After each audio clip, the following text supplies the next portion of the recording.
office, 4 cases that is.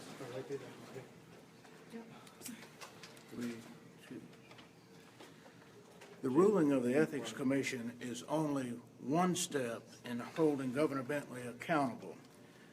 The next step can be taken by the State Attorney General, the District Attorney, or the House Judiciary Committee. After over a year of investigations, the process is now making progress. The wheels of justice turn slowly, but they are at last turning. One thing that the Ethics Commission did in their multiple findings of probable cause of violations of the Ethics Act is that they have referred all of these cases for prosecution to the District Attorney of Montgomery County, which is the appropriate venue for such a case.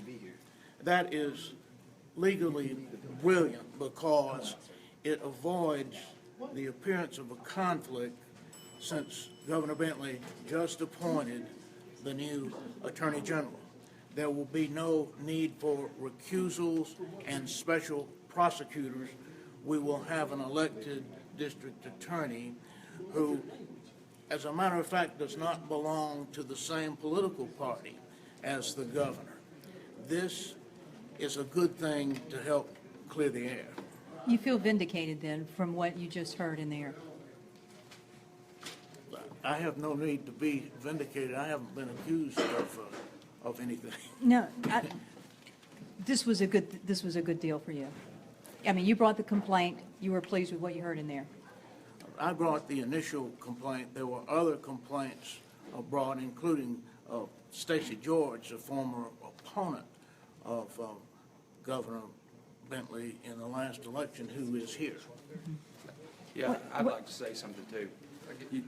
Just step Yeah. This is Stacey George. I want to say this, Jim Ziegler's been a friend of mine for 20 years, okay? And he's doing a great job as state auditor. And an officer I worked with said something real good. His officers were trained in ethics. But I had to file something on my boss's boss, right? The governor. I actually worked for the governor. But this shows you that teamwork makes the dream work. And that's what I consider this, is teamwork. And together we can do great things in Alabama. And today's a new day. And what I challenged now, with this done, we've done our part, okay? Now, and a lot of people have done their work. The Ethics Commission in Alabama, I've heard them beat them up for years, and I've been doing this for 20 years.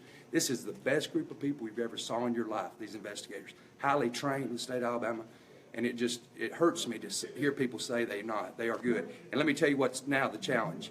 The state house members, 105 of them over there, they either need to put up or shut up come Friday. That's the way I feel. Mr. George, tell us what is your position with the state? Well, my position is I'm a correction officer, 2-term county commissioner, ran for governor. But the bottom line is some of the things, the campaign stuff is things that I just put on paper, 6 specific violations. My goal was to bleed the governor. I did the press conference and they said, what are you going to do? I said, we're going to try to put holes in it because it's going to take everybody to do this out. He needs to go out of office immediately so he loses power. He's only 15% poll numbers, but he has to leave, so they have to impeach. He's bleeding political blood. But if they do not impeach, all those guys are going to have to go home and look at their constituency and their districts, and I hope to God they vote against every one of them that vote against it, because there's a lot at stake and a lot of pressure on a lot of people. So they need to do their job Friday and take him out so everybody can come get him, the FBI and everybody else. Personally, what do these violations mean to people in the state of Alabama? What should they say to them? You know what they should say? They should go to my Facebook page, Stacey George, and I'm showing everybody how to do this. It's easy, but you have to have courage. It's simple. Jim's been doing it. I've been doing it. But everybody needs to watch how we did this. It's not hard. Not hard at all. Apparently something's going on there. Yeah.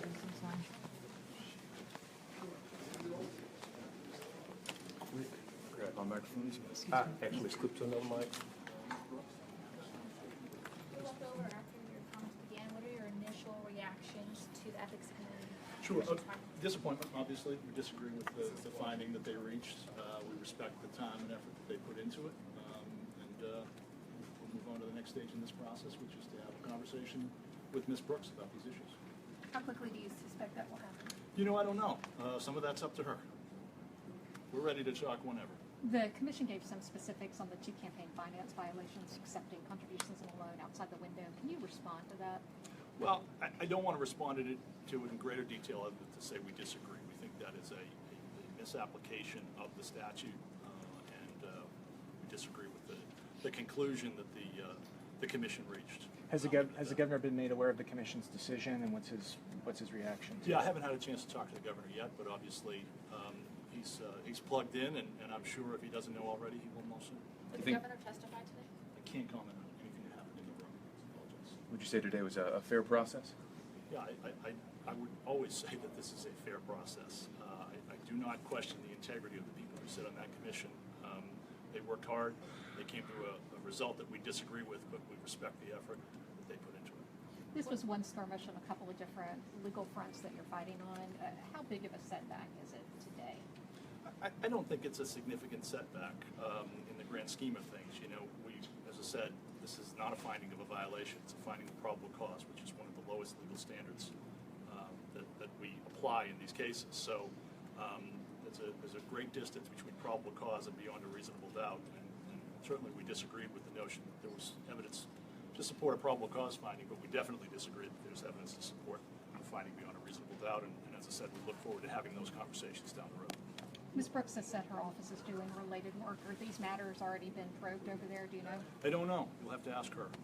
What's your message to the people of Alabama and their trust in government as they hear what the commission found today? Yeah, I don't have a message for the people of Alabama. I represent one individual. I don't speak to the people of Alabama. Following up on Kim's question, do you know if these charges overlap with the work the impeachment committee is currently doing? We don't know the answer to that. I think we're done at this point. Does the governor still maintain his innocence with all these counts? Of course, Do you have absolutely. a message for the people of Alabama? All right, you guys ready? Okay. Thank you. Okay, thank you. Thank you, Josh. Thank you.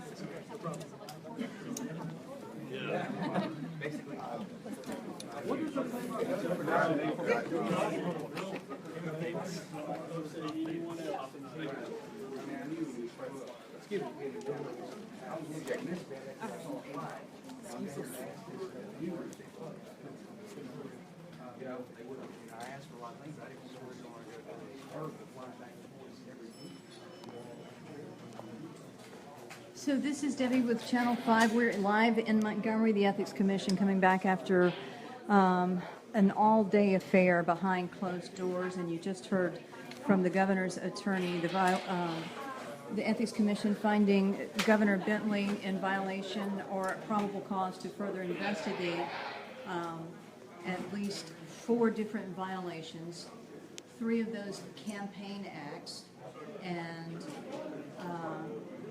campaign finance, and then also that he broke state law when carrying on an alleged affair with a senior aide. So it's been an all-day deal. This is the room where we have waited and watched, and now we have our answers, and those charges now will be going to a district attorney's office in Montgomery County to see if indeed there will be further prosecution on these violations. We're going to have much more and try to kind of settle these things out, kind of give you an idea of what's going on. We talked to Jim Ziegler earlier. He filed one of the complaints. We also talked to Stacey George. He filed one of the complaints. And you heard a little bit of them talking, feeling vindicated that what the Ethics Commission did today was the right and true thing to do. You could hear Jim Ziegler when they were making their announcement today that every time they said, we find probable cause, we find probable cause, we find probable cause, and he under his breath was going, yes, yes, yes. Of course, there is also the hearing coming up on Friday, the House Judiciary Committee.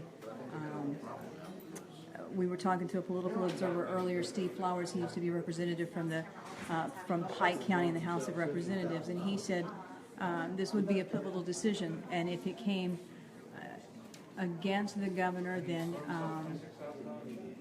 it could light a fire under that investigation in the Attorney General's office, where they have Special Prosecutor Ellen Brooks looking into the matters involving the governor. We're going to spell it all out for you coming up at 10 o'clock. In Montgomery right now, Debbie Williams, News 5.